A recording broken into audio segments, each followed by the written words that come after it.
Hello.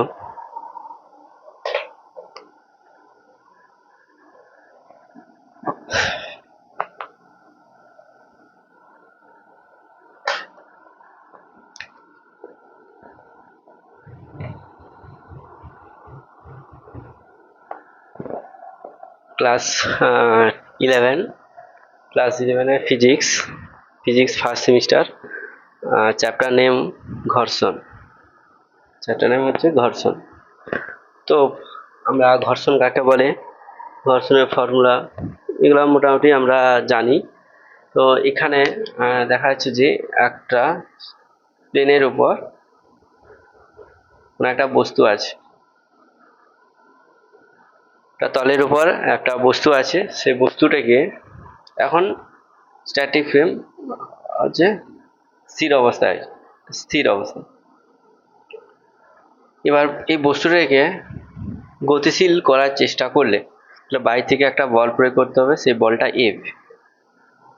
বস্তুটিকে বাইরে থেকে বল প্রয়োগ করতে চাই, বস্তুটিকে স্থির অবস্থায় আমরা যদি গতিশীল করার চেষ্টা করি, স্থির থেকে গতিশীল করার চেষ্টা করি, তাহলে আমাদের মনে হয় যে গতিশীল করার বস্তুর বলের অভিমুখ এদিক থেকে এদিকে, তাহলে বলের অভিমুখের বিপরীতে একটা বল ক্রিয়া করে, সেই বলটাকেই বলা হচ্ছে অ্যাকশন বল।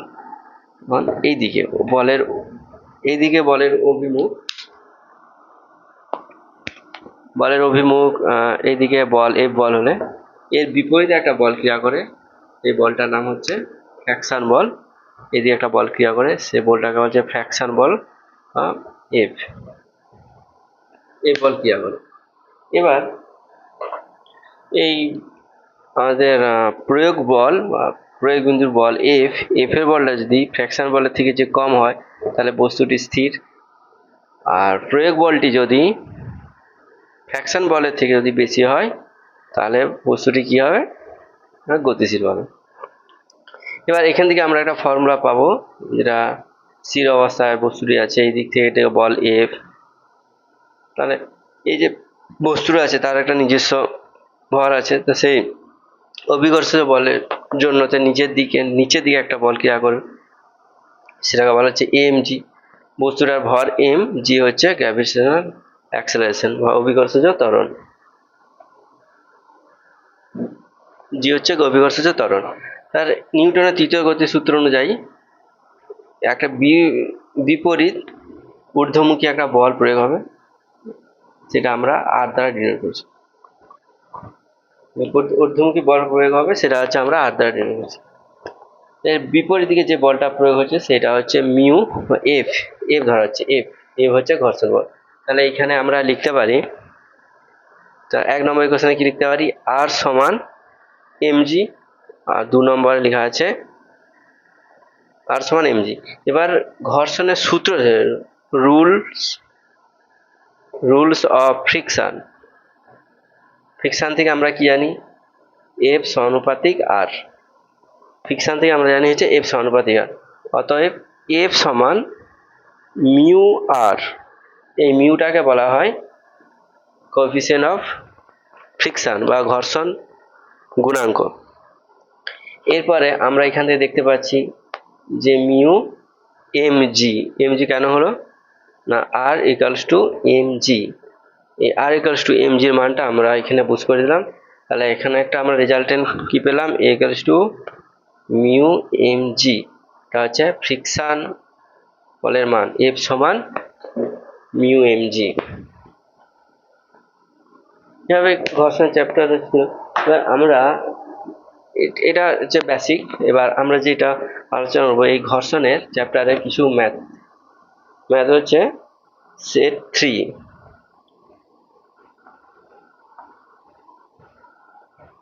এটা একটা জাস্ট ম্যাথগুলো করার জন্য একটা ফর্মুলা দিয়ে একটু হালকা নলেজ বললাম।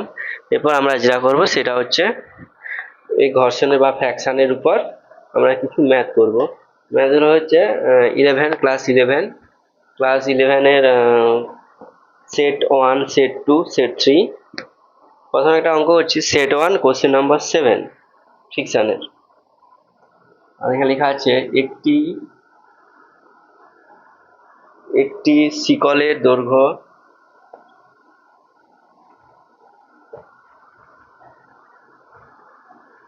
একটি শিকলের দৈর্ঘ্য 1 মিটার।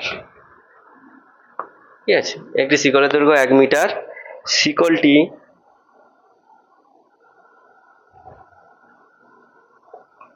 শিকলটি একটি অনুভূমিক টেবিলে রাখা আছে। শিকলটি একটি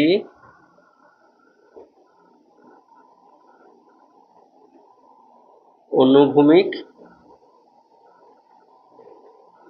টেবিলে রাখা আছে। শিকল ও টেবিলের মধ্যে ঘর্ষণ গুণাঙ্ক দেওয়া আছে। শিকল ও টেবিলের মধ্যে ঘর্ষণ গুণাঙ্ক কত দেওয়া আছে? 0.25।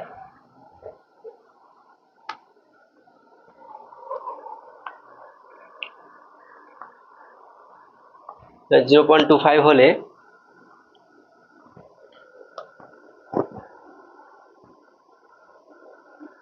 শিকলের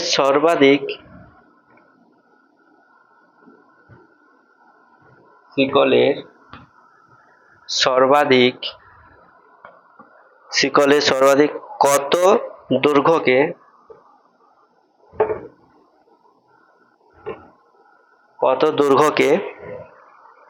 টেবিলের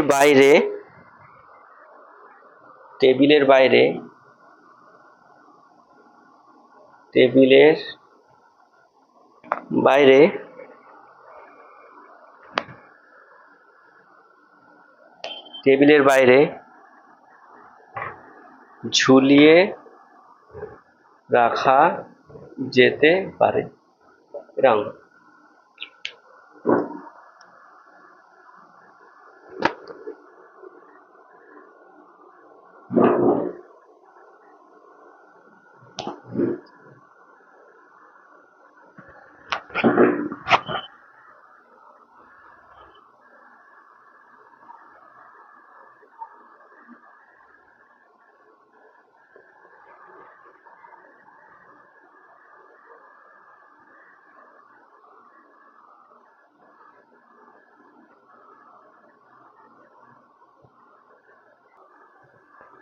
তাহলে অঙ্কটা কি আছে? একটি শিকলের দৈর্ঘ্য 1 মিটার। শিকলটি একটি অনুভূমিক টেবিলে রাখা আছে।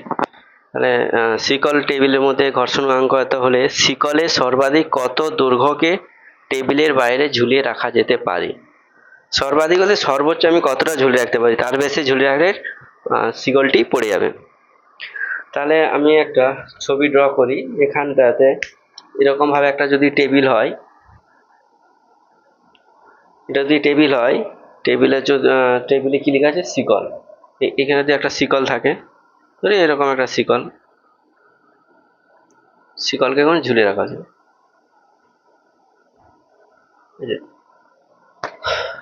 একটি শিকলের দৈর্ঘ্য 1 মিটার। শিকলটিকে একটি অনুভূমিক টেবিলের উপর রাখা আছে।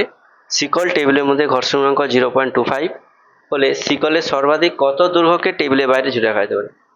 টোটাল দৈর্ঘ্য হচ্ছে 1 মিটার। তাহলে কত দৈর্ঘ্য, মানে এখান থেকে এতটা, আমি কতটা দৈর্ঘ্যটা এল, কত দৈর্ঘ্য আমি ঝুলিয়ে রাখতে পারবো। ঝুলিয়ে রাখলে সেটা স্থির থাকবে, তার বেশি ঝুলিয়ে রাখলে সেটা পড়ে যাবে। সেটা সর্বোচ্চ আমি কতটা ঝুলিয়ে রাখতে পারবো। তাহলে এখানে আমরা কি লিখতে পারি?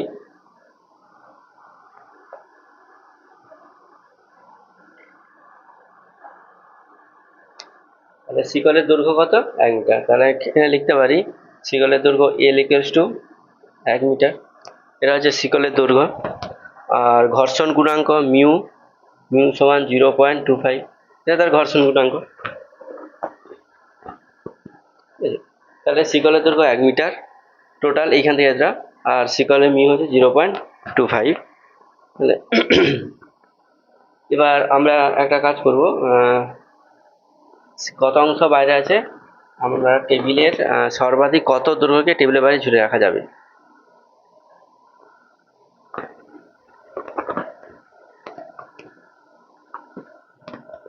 তাহলে আমরা কি করব? সর্বাধিক কত দৈর্ঘ্য, তার আমরা ধরে নেব শিকলের সর্বাধিক কত দৈর্ঘ্যকে আমরা টেবিলের বাইরে ঝুলে রাখতে হবে। ধরে নিতে হবে, ধরি সর্বাধিক কত অংশ ঝুলে রাখতে পারবো,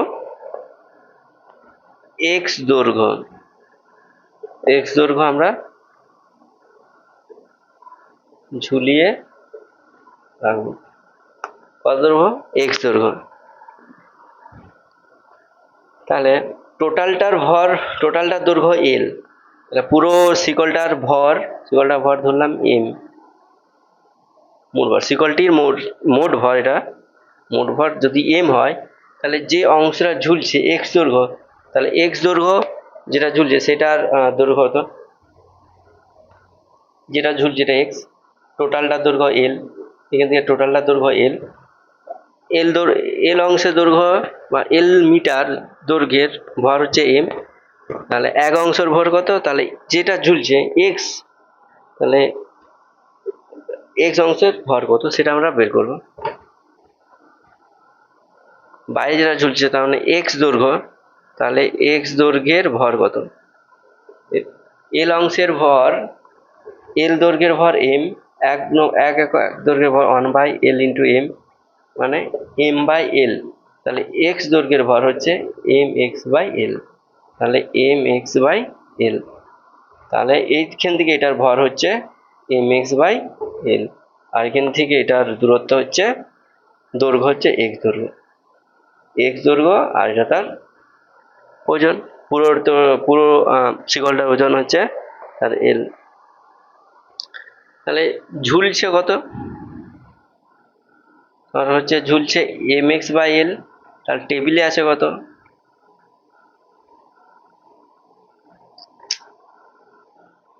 টেবিলে আছে টোটালটা ভর M minus M x by L. তাহলে টেবিলে কত অংশ আছে, এম কমন নিলে 1 মাইনাস এক্স বাই এল, এটা তার ভর। তাহলে এখান থেকে এটার ভর হচ্ছে 1 মাইনাস এক্স বাই এল। তাহলে আমাকে এই এক্স এর মান বের করতে হবে। এক্স এর মান আমরা কিভাবে বের করবো, তাহলে এক্স এর মান বের করতে হবে। তাহলে এক্স এর মান আমরা কিভাবে বের করবো,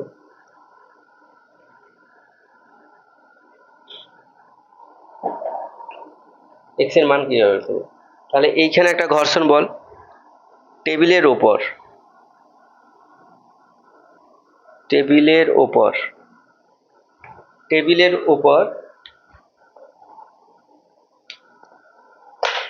টেবিলের ওপর যে অংশটা শিকল আছে সেই অংশটা টেবিল দ্বারা ঘর্ষণ বল কত, আমরা ঘর্ষণ বল কি জানি, এফ সমান মিউ এম জি। তাহলে এখানে এমটা কত, এখানে এম কত, মিউ জি, তাহলে এম এটা 1 মাইনাস এক্স বাই এল, এটা হচ্ছে ঘর্ষণ বল। এখানে বলছে সর্বাধিক কত দৈর্ঘ্যের ঝুলে রাখা যেতে পারে, মানে এটা স্থির থাকবে, কতটা ম্যাক্সিমাম কতটা ঝুলালে বস্তুটা স্থির থাকবে। তাহলে স্থির থাকলে ফোর্স বল, অ্যাপ্লাই ফোর্স আর রিয়াকশন ফোর্স ইকুয়াল টু হবে, সমান আছে। তাহলে যদি স্থির অবস্থায় থাকে তাহলে এই ঘর্ষণ বলটা কার সাথে সমান হবে, যদি এটা স্থির অবস্থায় থাকে অবশ্যই স্থির অবস্থায় থাকবে, স্থির অবস্থায় থাকলে তাহলে এই যে নিচের দিকে ঝুলছে এখানে ফোর্স আর ঘর্ষণ বলের সঙ্গে কি হবে, সমান হবে। তাহলে যেহেতু এটা স্থির অবস্থায় তাহলে আমরা কি লিখতে পারি, এখানে ঘর্ষণ বল এফ সমান আমরা কি লিখতে পারি, m1 জি। এখানে m1 বলতে m1 সমান mx বাই এল। এটা কেন, স্থির অবস্থায় থাকার জন্য এখানে যে ঝুলছে তার যে বল নিচের দিকে, এই যে ঝুলছে তার দিকে নিচে একটা বল ক্রিয়া করবে, সেই বলটা কি m1g। এই বলটার সাথে কি হবে, উপরে এই টেবিলের ঘর্ষণ বলের সঙ্গে সমান হতে হবে, যদি সমান হয় তবে এই টেবিলটা স্থির অবস্থায় থাকবে, না হলে এটা ঝুলে পড়ে যাবে। এখানে যেহেতু বলছে শিকলে সর্বাধিক কত বাইরে ঝুলে রাখলে স্থির থাকবে, তাই এটা টেবিল আর শিকলের ঘর্ষণ বলের সাথে যে অংশে ঝুলছে তার বলের সঙ্গে আমাদের কি হচ্ছে সমান হবে, তাই দিলাম এফ সমান এম আর জি। তাহলে এম মান আমরা জানি আর এফ তো বেরিয়েছে, তাহলে এই দুটোকে আমরা কি করব এখন সমান করব। এই দুটোকে সমান করলে আমরা কি লিখবো, প্রথমে ছিল mu M G into 1 minus x by L, আর এম ওয়ান জি এর ক্ষেত্রে কি হবে এফ সমান এফ এম ওয়ান জি, তাহলে এম ওয়ান মান হচ্ছে M x by L into G. তাহলে এখানে এম জি কেটে গেল, তাহলে মিউর মান আছে 0.25, মিউর মান আছে 0.25, তাহলে এখানে হবে, তাহলে আমরা কি লিখবো, তাহলে এখানে হচ্ছে তোমার mu minus mu X by L সমান এক্স বাই এল হবে, মিউ এক্স না মিউটা কমন থাক, 1 মাইনাস এক্স বাই এল সমান এটা হবে। আচ্ছা, এক্স এর ভ্যালু বের করব, তাহলে এখানে মিউ সমান কি লিখবো এক্স বাই এল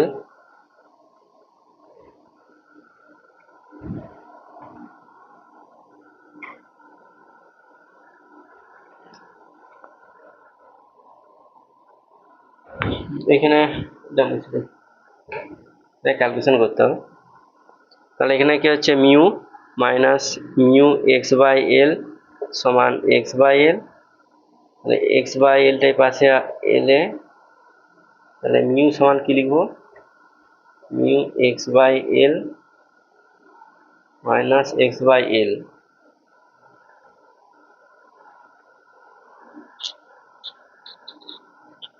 প্লাস ওইটা প্লাস এক্স বাই এল, তাহলে এখানে হচ্ছে তোমার এক্স বাই এল যদি কমন নেই, এক্স বাই এল কমন নিলে এটা মিউ প্লাস ওয়ান,